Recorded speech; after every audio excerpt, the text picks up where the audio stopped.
এখানে আসতে উত্তরবঙ্গের মানুষের ৮০ কিলো থেকে ৮৫ কিলোমিটার রাস্তা বেশি অতিক্রম করতে হয়। আমি আমাদের প্রধান অতিথি মহোদয়কে জানাতে চাই বিনীতভাবে, আমাদের পাশেই পদ্মা নদী, যে নদী দিয়েই উনি আমাদের এই শিলাইদা কুটি বাড়িতে আসা যাওয়া করতেন। এইখানে চরম অবস্থা খারাপ, নদীর মাঝে ২.৫ কিলোমিটার চর, ওই পাশে আবার ছোট্ট একটু নদী। যদি ওইখানে একটা বেলি ব্রিজ করে, এইখানে সড়কের ব্যবস্থা করে, শিলাইদা ঘাটে যদি ফেরি পারাপারের ব্যবস্থা করা যায়, তাহলে এখানে পর্যটকের সংখ্যা আরো অনেক বৃদ্ধি হবে। আমাদের এই পর্যটন ভূমি শিলাইদাকে আরো শ্রুতিমধুর করার জন্য, এখানে পর্যটকদের আসা যাওয়াটাকে আরো সহজ করার জন্য আমি মাননীয় মন্ত্রী আপনার মাধ্যমে আমি সরকার মহোদয়কে, মাননীয় প্রধানমন্ত্রীকে আমরা আবেদন জানাতে চাই, আহ্বান জানাতে চাই, এই শিলাইদা ফেরিঘাটে যদি একটি সেতু নির্মাণ করা যেত সেটা বেশি ভালো হতো। যদি তাও না হয়, আপাতত এখানে ফেরি পারাপারের ব্যবস্থা করে প্রায় ৮০ কিলোমিটার রাস্তা ঘোরা থেকে পর্যটকদেরকে সহজ করবেন বলে আমি মনে করি। মাননীয় মন্ত্রী, আমাদের এই শিলাইদাতে কুষ্টিয়া থেকে আসার জন্য অনেক ঘুরে আসতে হয়। আমাদের ঘোড়াইঘাট থেকে এখানে একটা সহজ রাস্তা আছে, যেটা থেকে কুষ্টিয়া এবং পাবনার মধ্যে একটা সেতু বন্ধন তৈরি করা যায়। যদি ঘোড়াইঘাট থেকে কুষ্টিয়া বড়বাজার পর্যন্ত একটা সেতু নির্মাণ করা যায়, তাহলে কুষ্টিয়ার জনগণ এই শিলাইদার কুটি বাড়িতে আসা যাওয়া অনেক সহজ হয়ে যাবে। সেই সাথে এই এলাকার মানুষের ব্যবসা বাণিজ্য এবং এই এলাকার কৃষি পণ্য সরবরাহের ক্ষেত্রে অনেক অনেক উন্নত ব্যবস্থা হবে। এজন্য এই এলাকার কৃষিকে নতুন রূপ দেওয়ার জন্য, এই এলাকার ব্যবসা বাণিজ্যকে আরো উন্নত করার জন্য, এই শিলাইদাকে বাংলাদেশের বুকে আরো পরিচিত করার জন্য ঘোড়াইঘাটে একটা সেতু নির্মাণ করার খুবই প্রয়োজন।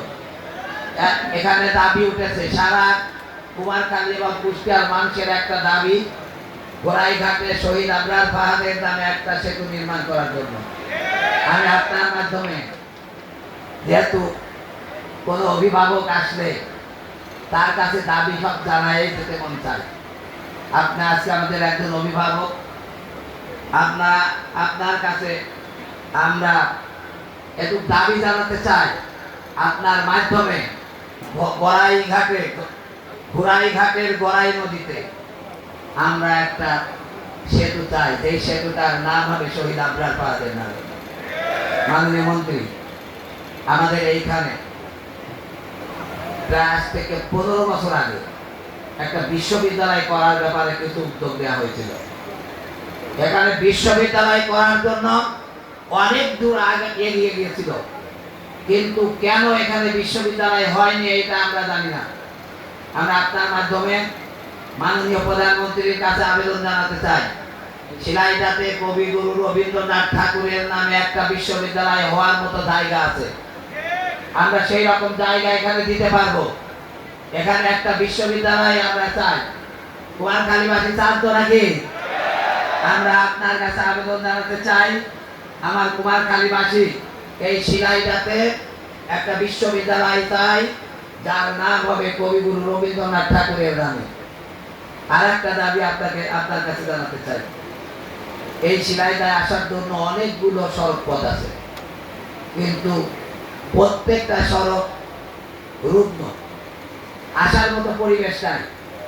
মাত্র 4 কিলো রাস্তা শিলাইদার থেকে কুমারখালীর মতো পাস হয়েছে, কিন্তু রাস্তাটা প্রায় 9 কিলো, আর 4 কিলো বাদ আছে। ঘোড়াইঘাট থেকে শিলাইদা কুটিবাড়ি পর্যন্ত যে সড়কটা, এই সড়কটা খুব সংকীর্ণ। এই সড়কটা যদি আরো সম্প্রসারণ করে কুটিবাড়ি পর্যন্ত করা যায়, তাহলে পর্যটকদের জন্য আসা যাওয়া খুব সহজ হবে। আমি আপনার মাধ্যমে, আমাদের বাচ্চু ভাই আছে, আমাদের সরাব ভাই আছেন, উনি জেলা পরিষদের প্রশাসক, আমি সবার পক্ষ থেকে আপনার কাছে এতটুকু দাবি জানাতে চাই, এই শিলাইদায় আসা যাওয়ার ক্ষেত্রে যতগুলো রাস্তা আছে এই রাস্তাগুলো সম্প্রসারণ করে গাড়ি ঘোড়া যাতে সহজে শিলাইদায় আসতে পারে এই ব্যবস্থা যাতে হয়, আপনি আমাদের এই কুমারখালীবাসীর জন্য এই সদয় দৃষ্টিটুক রাখবেন। আমার কাছে এখানে আসার পর অনেকেই দাবি জানাইছে যে দাবিটা আমারও।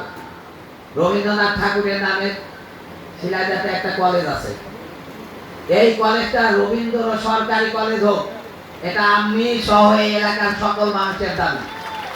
আমরা আপনাদের কাছে বলতে চাই এই কলেজটাকে সরকারিকরণ করা যায় কিনা, সেই সাথে আমাদের কুমারখালীতে একটা গার্লস কলেজ এবং কুমারখালী এম.এ. পাইলট উচ্চ বিদ্যালয়, যা এই কুষ্টিয়া জেলার মধ্যে সেরা একটা বিদ্যালয়, কিন্তু বিগত ফ্যাসিস্ট আমলে এই স্কুলটি সরকারি করার তালিকায় থাকার পরেও এখানে এটা সরকারিকরণ করা হয় নাই। আমি আপনার মাধ্যমে বলবো, শিক্ষার সম্প্রসারণের জন্য আমাদের এই শিক্ষা প্রতিষ্ঠানগুলো সরকারিকরণ হওয়ার প্রয়োজন। আপনি একটু সদয় দৃষ্টি দেবেন বলে আমি আশা করি। মাননীয় মন্ত্রী, আমি আপনার মাধ্যমে আজকের এই অনুষ্ঠানে আপনি এসে আমাদেরকে ধন্য করেছেন। শুধু শিলাইদাবাসী না, আমাদের টোটাল কুষ্টিয়াকে আপনি ধন্য করেছেন।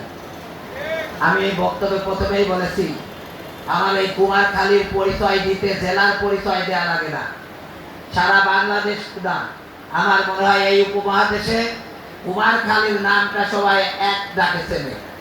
এই জন্য আমি মনে করি এই কুমারখালীটা জেলা হওয়ার দাবি রাখে।